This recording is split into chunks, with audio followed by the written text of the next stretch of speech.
Hello বন্ধুরা, কেমন আছো তোমরা? আশা করছি সবাই ভালো আছো। অ্যানিমে টিউব বাংলা চ্যানেলের আরো একটি নতুন অ্যানিমে এক্সপ্লেনেশন ভিডিওতে তোমাদের সবাইকে স্বাগত। আজকের ভিডিওতে আমরা দেখব ডার্ক মুন দ্য ব্লাড অ্যাল্টারের 4 নম্বর এপিসোডের সম্পূর্ণ এক্সপ্লেনেশন। তাই আর দেরি না করে চলো শুরু করা যাক আজকের ভিডিও। গল্পের শুরুতেই দেখা যায় সুহার তাড়াহুড়ো করে এক অজানা ছেলের দিকে দৌড়ে যাচ্ছে। তার শ্বাস প্রশ্বাস দ্রুত, চোখে এক ধরনের অস্থিরতা। ঠিক তখনই হেলির কণ্ঠ তার মনে ভেসে ওঠে। টেলিপ্যাথির মাধ্যমে সে জিজ্ঞেস করে, সুহা তুমি এখন কোথায়? আমি তোমাকে নিতে আসছি। সুহা একটু কাপা গলায় উত্তর দেয়, আমি একটু ব্যস্ত আছি এখন। এই কথা বলেই সে সামনে থাকা একটি বিল্ডিং এর দিকে তাকায়, কিন্তু যাকে সে খুঁজছিল তার ছোটবেলার বন্ধু ক্রিস, সে আর সেখানে নেই। হতভম্ব হয়ে সুহা মনে মনে বলতে থাকে, এই তো একটু আগেও এখানে ছিল, হঠাৎ কোথায় গেল? ঠিক তখনই পেছন থেকে একটি পরিচিত কণ্ঠ শোনা যায়, সুহা কেমন আছো? অনেকদিন পর দেখা। সুহা ঘুরে তাকিয়ে অবাক হয়ে বলে, খান তুমি এখানে? খান হালকা হাসি দিয়ে বলে, এমনিই হাঁটতে বেরিয়েছিলাম, কিন্তু তুমি এখানে একা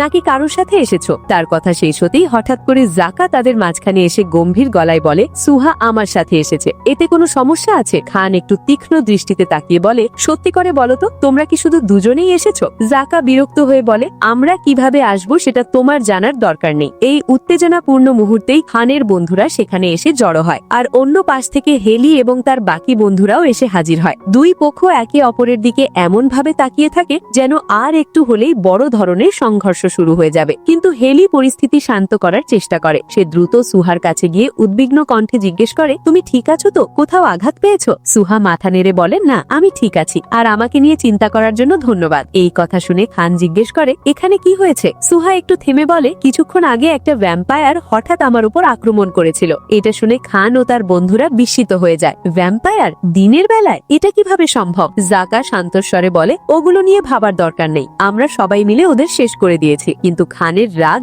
আরো বেড়ে যায়। সে বলে, তোমরা কি এটা নিয়ে মজা করছো? আমি থাকলে সুহার গায়ে একটা আঁচড়ও লাগতে দিতাম না। এই কথা শুনে হেলির দলের ছেলেরা প্রতিবাদ করে, আমরা কি করব সেটা আমরা ভালো করেই জানি। পরিস্থিতি আরো উত্তপ্ত হয়ে উঠছিল। ঠিক তখনই তাহেল এগিয়ে এসে বলে, আচ্ছা তোমরা সবাই মিলে আজ এখানে কি করছিলে? হেলির বন্ধুরা উত্তর দেয়, আজ উইকেন্ড, তাই আমরা সবাই মিলে সুহার সাথে ঘুরতে এসেছি। এই কথা শুনে তাহেল সরাসরি সুহার দিকে তাকিয়ে বলে, তাহলে পরের উইকেন্ডে আমাদের সাথে ঘুরতে যাবে। এই কথাটা শিওনের একদমই ভালো লাগে না। সে সঙ্গে সঙ্গে এগিয়ে এসে বলে, পরের উইকেন্ডে সুহার সাথে আমাদের প্ল্যান আগেই ঠিক করা আছে, সে আমাদের সাথেই যাবে। তাহেল ঠান্ডা গলায় বলে, ও আচ্ছা, তাহলে সুহা পরের উইকেন্ডে দেখা হবে। কিন্তু শিওন থামে না। সে জোরে বলে ওঠে, শুধু পরের বার না, আগামী সব উইকেন্ডে সুহা আমাদের সাথেই থাকবে। এই কথা শুনে তাহেল হুমকির সুরে বলে, শিওন আর একবার যদি তোর নোংরা হাত দিয়ে সুহাকে ছোঁয়ার চেষ্টা করিস, তাহলে এখানে রক্তের স্রোত বয়ে যাবে। চারপাশের বাতাস আবার ভারী হয়ে ওঠে। মনে হচ্ছিল যে কোনো মুহূর্তে শুরু হতে পারে এক ভয়ঙ্কর সংঘর্ষ।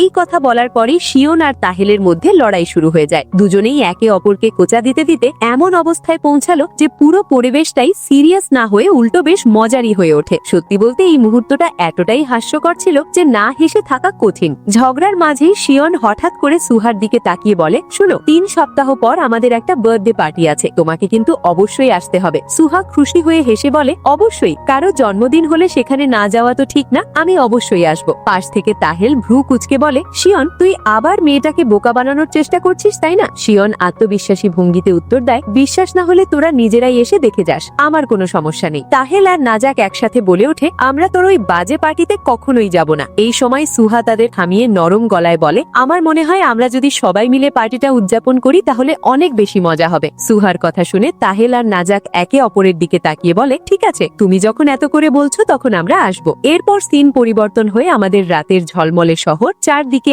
আলো আর এক রহস্যময় আবহাওয়া দেখানো হয়। খান গম্ভীর কণ্ঠে তাহেলকে জিজ্ঞেস করে, সুহার ওপর যে ভ্যাম্পায়াররা আক্রমণ করেছে তারা কারা হতে পারে? তাহেল একটু চিন্তিত হয়ে বলে, নিশ্চিতভাবে বলতে পারছি না, তবে একটা বিষয় আমি নিশ্চিত, হেলি আর তার বন্ধুরা কখনোই সুহার ক্ষতি করবে না। তখন এনজি বলে ওঠে, আমি কিছুদিন ধরে একটা জিনিস লক্ষ্য করছি, তোমরা দুজন সুহাকে নিয়ে অস্বাভাবিকভাবে বেশি চিন্তা করছো। তাহেল একটু থেমে বলে, কারণ আমি সুহার ভেতরে অদ্ভুত একটা শক্তির উপস্থিতি অনুভব করেছি। নাজাক মাথা নেড়ে সম্মতি জানায়, হ্যাঁ আমিও একই রকম কিছু টের পেয়েছি। পেছন থেকে এনজি আবার বলে, আমার মনে হয় সুহার সাথে ভ্যাম্পায়ারদের কোনো গভীর সম্পর্ক আছে, তা না হলে তারা বারবার শুধু তাকেই টার্গেট করছে কেন? খান একটু দ্বিধায় পড়ে বলে, ঠিক আছে সেটা মানলাম, কিন্তু তারা নিজেদেরই জাতের উপর আক্রমণ করলো কেন?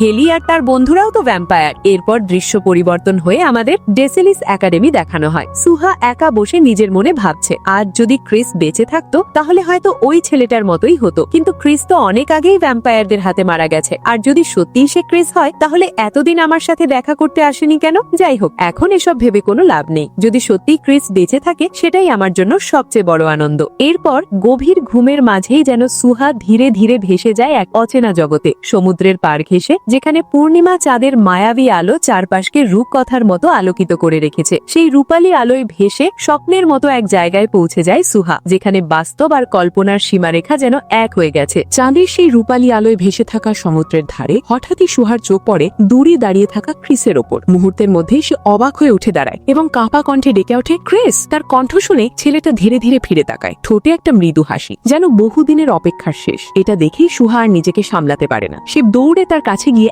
একের পর এক ডাকতে থাকে, ক্রিস, সত্যি তুমি? ক্রিস শান্ত গলায় বলে, অনেকদিন পর তোমার সাথে দেখা হলো, আমি সত্যি তোমাকে খুব মিস করেছি। সুহার চোখ ভিজে ওঠে। সে ধীরে ধীরে বলে, তুমি কি সত্যি বেঁচে আছো, নাকি এটা শুধু কোনো ছলনা? ক্রিস একটু হেসে উত্তর দেয়, হয়তো হঠাৎ করে আমাকে দেখে তুমি বিশ্বাস করতে পারছো না, কিন্তু আমি সেই আগের ক্রিস, যে সবসময় তোমার সুখে দুঃখে পাশে থাকতো। এই কথা শুনে সুহার ঠোঁটে এক মিষ্টি হাসি ফুটে ওঠে, কিন্তু সেই হাসি টিকতে না টিকতেই হঠাৎ তার ঘুম ভেঙে যায়। সে চোখ মেলে উঠে বসে, যেন বাস্তব আর স্বপ্নের মাঝে আটকে গেছে। এক মুহূর্তও দেরি না করে ঘর থেকে বেরিয়ে সরাসরি সমুদ্রের দিকে দৌড়াতে শুরু করে। কিছুটা পথ থেমে শ্বাস নিতেই নিজেকে বলে, আজ তো পূর্ণিমার রাত, তাহলে চারপাশ এত অন্ধকার লাগছে কেন? ঠিক তখনই ভয়ঙ্কর নেকড়ের ডাকে চারদিকে পেয়ে ওঠে, কারণ আজ পূর্ণিমার রাত, যেই রাতে ওয়্যারউলফরা তাদের আসল রূপে ফিরে আসে। সুহা ধীরে ধীরে আকাশের দিকে তাকায়। বিশাল উজ্জ্বল চাঁদটা যেন সবকিছুকে অন্যরকম করে তুলেছে, আর সেই আলোতেই দেখা যায় নাজাক, এনজি আর তাহেল ভয়ঙ্কর নেকড়ের রূপে রূপান্তরিত হয়ে গেছে। তাদের চোখে হিংস্রতার ঝিলিক, কিন্তু খান এখনো পুরোপুরি রূপান্তরিত হতে পারেনি। শরীরে কিছু কিছু অংশে পরিবর্তন এলেও সে অর্ধেক মানুষ। খান হতাশ হয়ে নিজের সাথে বলে, আমি কেন পারি না? সবাই তো পারছে, তাহলে আমার মধ্যে কি সমস্যা? তার কণ্ঠে হতাশা আর বিভ্রান্তি স্পষ্ট। এরপর দৃশ্য পরিবর্তন হয়ে আমরা দেখি সুহা একা একা সমুদ্রের ধারে হাঁটছে। ঢেউয়ের শব্দ আর ঠান্ডা বাতাস মিলিয়ে এক অদ্ভুত নীরবতা তৈরি হয়েছে। কিছু দূর যাওয়ার পরই সে দেখতে পায় দূরে কেউ দাঁড়িয়ে আছে। সে এগিয়ে যেতেই বোঝা যায় ওটা খান। চাঁদের আলোয় যখন তাদের চোখ একে অপরের সাথে মেলে, তখন দুজনেই থমকে যায়, যেন সময়টা হঠাৎ থেমে গেছে। পূর্ণিমার আলো যখন সুহার ওপর পড়ে, তখন সে এতটাই অপূর্ব লাগছিল যে খান এক দৃষ্টিতে তাকিয়ে থাকে। তার গোলাপি চোখের মায়া, নরম ঠোঁটের রেখা আর বাতাসে উঠতে থাকা চুল, সব মিলিয়ে সে যেন এক রহস্যময় সৌন্দর্যে ভরা। খান কিছুটা লজ্জা পেয়ে বলে, সুহা, তুমি এত রাতে এখানে কি করছো? সুহা মৃদু হাসি দিয়ে উত্তর দেয়, আমার রুমে ভালো লাগছিল না, তাই ভাবলাম রাতের সমুদ্রটা একটু দেখে আসি। এরপর খান আকাশের দিকে তাকিয়ে বলে, জানো, আজকে একটা বিশেষ দিন। আজ হচ্ছে টোটাল এক্লিপস। যখন সূর্য, চাঁদ আর পৃথিবী এক সরল রেখায় চলে আসে, তখনই এই ঘটনা ঘটে। সুহা মুগ্ধ হয়ে আকাশের দিকে তাকিয়ে বলে, হ্যাঁ, আমি আগে এই ব্যাপারে শুনেছিলাম, কিন্তু আজ প্রথমবার নিজের চোখে দেখছি। কিছুক্ষণ চুপ থেকে সে আবার জিজ্ঞেস করে, কিন্তু তুমি এখানে একা কি করছো, আর তোমার বন্ধুরা কোথায়? খান হালকা হেসে বলে, আমি একাই এসেছি,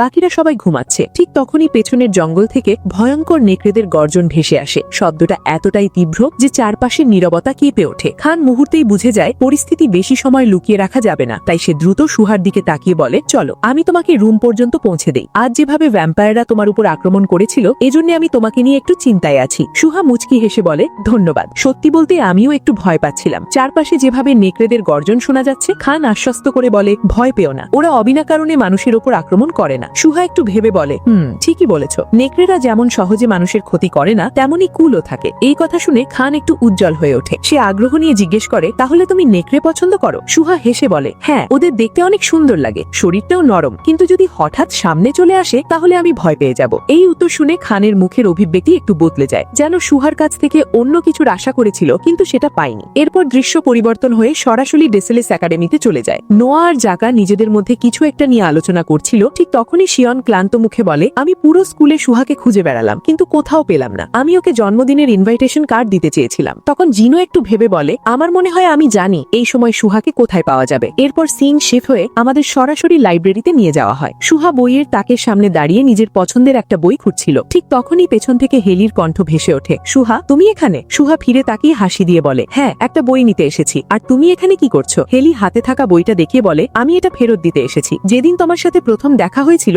সেদিন এই বইটাই নিয়েছিলাম। সুহা হেসে বলে, হ্যাঁ, মনে আছে। সেদিন এমন কিছু অদ্ভুত ঘটনা ঘটেছিল, যার কারণে আমরা দুজনেই অনেক হেসেছিলাম। হেলি মাথা নেড়ে বলে, ঠিক তাই। আর দেখো, এই বইটাও একই ধরনের। এখানে ওয়্যারউলফ আর ভ্যাম্পায়ারদের শত্রুতার গল্প তুলে ধরা হয়েছে। সুহা আগ্রহ নিয়ে বলে, হ্যাঁ, বিষয়টা সত্যি ইন্টারেস্টিং। এরপর একটু থেমে সে বলে, আর তুমি কি জানো গতকাল পূর্ণিমা ছিল? সেই রাতে ওয়্যারউলফরা চাঁদের আলোয় নিজেদের আসল রূপে ফিরে আসে। তার কণ্ঠে কৌতূহল আর অজানা রহস্যের ছায়া, যেন সে নিজেও ধীরে ধীরে এই অদ্ভুত জগতের গভীরে ঢুকে পড়ছে।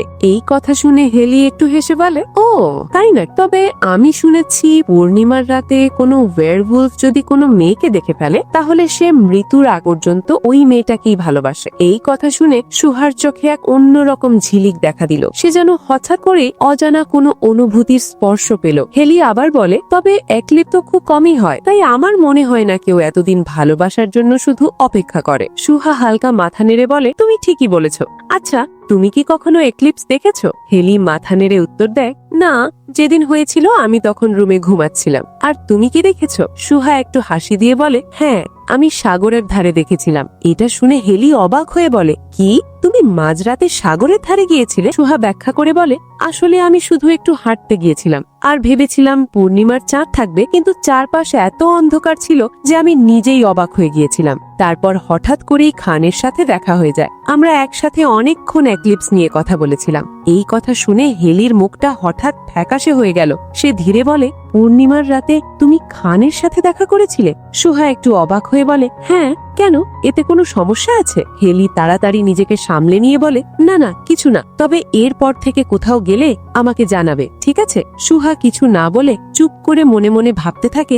এক মুহূর্তের জন্য হেলির চোখে অদ্ভুত কিছু প্রশ্ন দেখলাম। আমার খানের সাথে দেখা করাটা কি ওর ভালো লাগেনি? ঠিক তখনই হেলির বাকি বন্ধুরা লাইব্রেরিতে ঢুকে পড়ে। প্রত্যেকের হাতেই একটা করে বই ছিল, আর এমন ভাব যেন তারা পৃথিবীর সবচেয়ে বড় জ্ঞানী। শিয়ন বুক ফুলিয়ে বলে, বইগুলো আমার জীবনের অক্সিজেন, এগুলো ছাড়া আমি এক মুহূর্তও বাঁচতে পারবো না। জান সঙ্গে সঙ্গে বলে উঠে, ফিজিক্স আমার রক্তে, আইনস্টাইন যদি বেঁচে থাকতেন তিনি আমার ঘনিষ্ঠ আত্মীয় হতেন। আর সবচেয়ে হাস্যকর দৃশ্যটা ছিল নোভার। সে বইটা পুরো উল্টো দিকে হাতে তুলে রেখেছিল। সবাই হেসে লাফ দিতে লাগলো, আর নোভা শুধু মাথা ঘামাচ্ছিল।